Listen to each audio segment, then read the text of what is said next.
A little bit about me. I'm Kal Chottai, UX and service designer. A few years in the industry, 7 years with Equal Experts, and then I've worked across multiple industry sectors. And yeah, it's just been great working in all of those, and always trying to use technology as an enabler to land holistic service design strategy and processes. Right, so what I want to talk about today is humanizing personas to design better products and services. And the big question here is really, how can we make personas less plastic and more real and relatable so that we can design better products for users' needs? And when I say plastic, I mean rigid and static.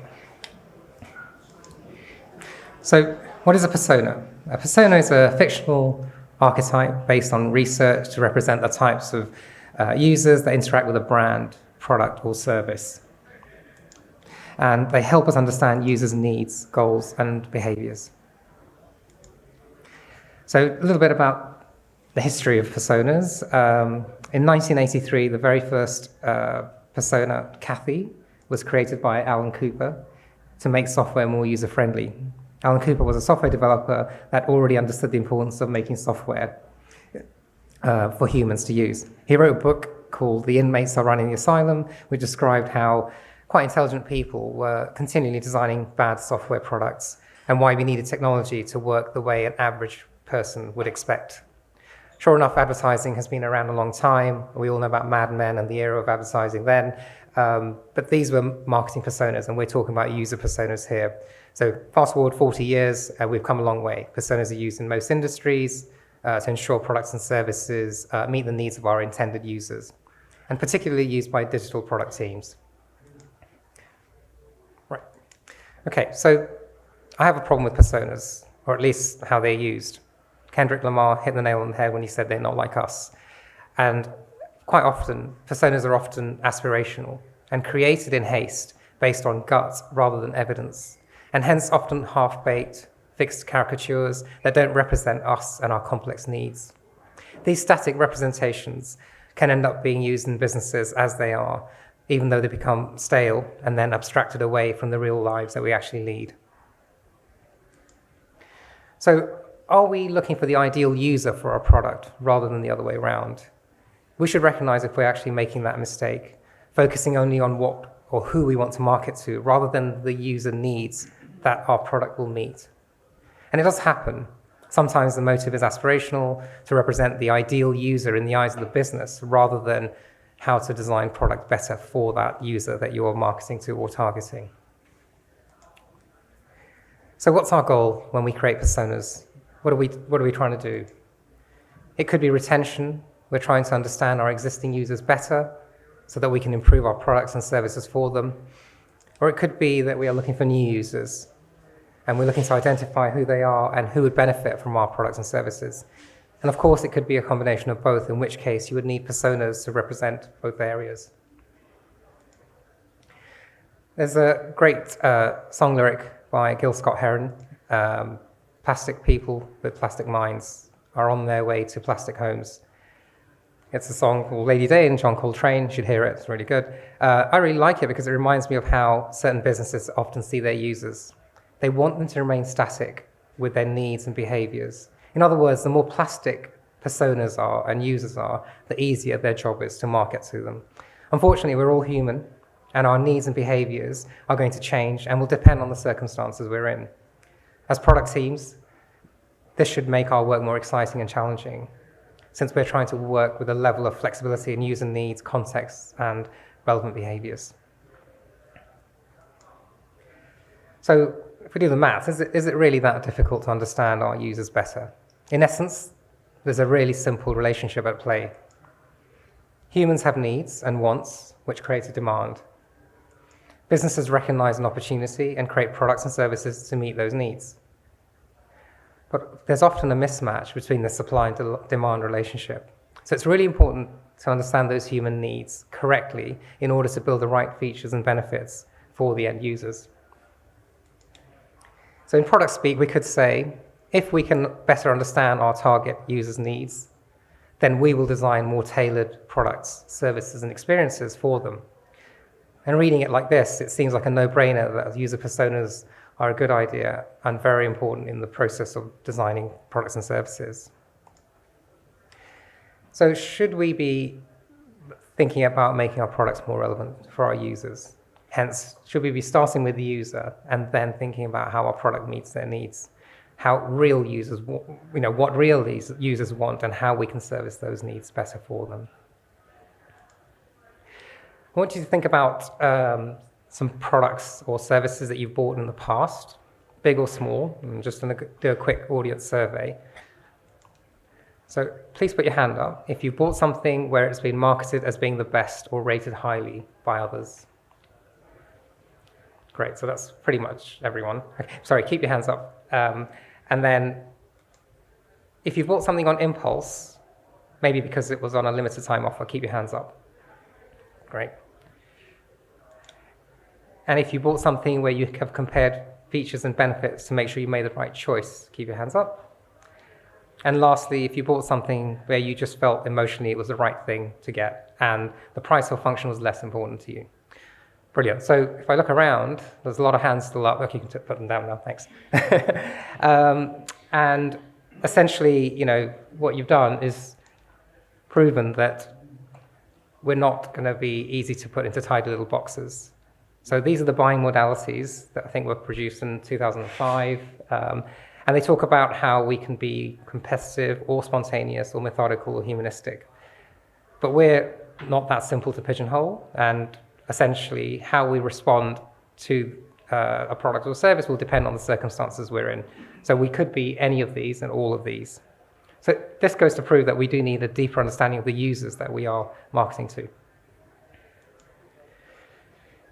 So because we are complex, personas are also complex.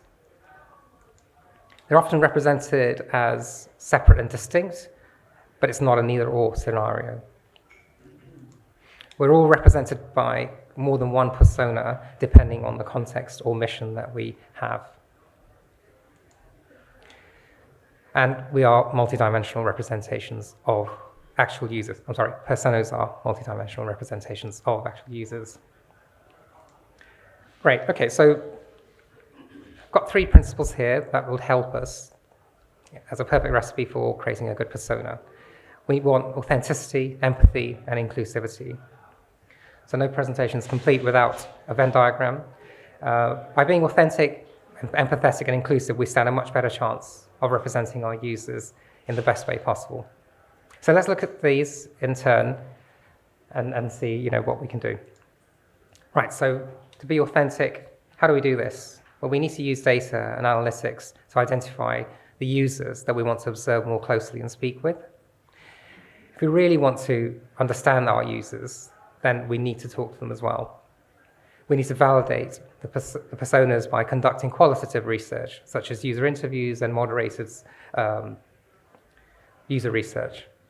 And also we should be co-creating with SMEs and stakeholders. Including them on the journey will mean that we can ensure their goals and objectives are also met.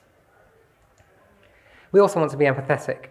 So designing with empathy is important. We need to consider what our personas are trying to do, what our users are trying to do. How do they think, feel, and act as they traverse through our user journey? So, for example, a noisy or a heightened stress environment can affect their behavior. Think airports, restaurants, or loud restaurants, screaming kids. So we need to acknowledge and embrace the complexities of the human identity. The third, we have being inclusive. So this means considering diverse groups without losing relevance to your product or service.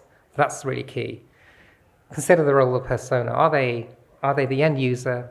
Are they the decision maker? Are they the purchaser? If we don't know about them, we can't identify their needs. Consider their proficiency of digital tools, their device limitations, their accessibility needs, and also accept and appreciate that there are degrees of accessibility needs as well. So what happens if you get it wrong? So many of you will probably know about these examples of hand dryers and soap dispensers that don't recognize darker pigment skin. And as a result, anyone with darker skin just won't be able to trigger those devices, those bits of kit. Technically, it's just an infrared sensor that doesn't see enough light reflected back. But by not doing that, it excludes a whole demographic as a result. So we need to include a good cross-section of society in the user personas. This potential, if they had done that, this potential issue could have been identified much sooner in the product development process. There's a great book called Invisible Women by Caroline Criado Perez. Tons of great examples in there, how women have just been excluded in the design process, and it's called Being Gender Blind. And there's many examples, but I'm going to cover one in particular. So that's public toilets. So the way the public toilets are designed, essentially you have the same square footage for male and female toilets. So that's a 50-50 split. So architecturally, that might seem like it's a fair kind of decision in terms of the space allocated. It's fair, but it's not equitable. And the reason is that if you were to study women and see what they do and what they use public restrooms for, you realize they need more privacy, more space, more time. And also they might be minding children and elders. So that requires more space and therefore needs more cubicles, etc., in the ladies' restrooms. That's why you'll see a long queue around the block at public venues like airports, cinemas, and theme parks for the ladies' toilets. So consider how your product is used by different people, the time they require, and what they're trying to do. Right, so getting it right, Spotify have done a great job. They've done many years of persona research and development, and there's a great case study you can read offline later. But universally, it's a popular service used in over 79 countries. Their service is listened to, music is listened to on all types of devices. So smart speakers, vehicles, it's just endless really, laptops and so forth. But in terms of needs or reasons for listening, people kind of share the same, right? They essentially want to enjoy music, they want to increase their productivity, and they also kill their boredom. But what differs between all these different groups of people that listen to music on Spotify is that the value they saw in paying for music and their behaviors around devices in different contexts. So deeper studies into the needs and attitudes and device habits and contexts and other dimensions allowed them to arrive at 5 representative personas, whereas in the past they just had everybody likes music and we have a product that services music as a streaming service. Again, I can't go into more detail just because of time, but it's a great article to read. Okay, so another example is inclusive design at the BBC headquarters in Cardiff. In 2019, the BBC opened its headquarters there, and the architects designed with the users in mind, and this meant being inclusive for neurodivergent people. They created color-coded wayfinding, private quiet spaces, and no flickering lights. These carefully thought-out features have benefited all the users of the building, not just those that are neurodivergent. So there is a benefit for everyone, and this is called the curb cut effect. So just in more detail, the inclusive design is good for everyone and benefits all users, so being inclusive is a good thing to do. The curb cut effect is essentially designing for a vulnerable group, and it ends up benefiting everyone. So designing for wheelchairs will mean that you are helping people with pushchairs, kids on scooters, kids on bikes, and so forth. So how can we get it right, and how can we keep it real? So,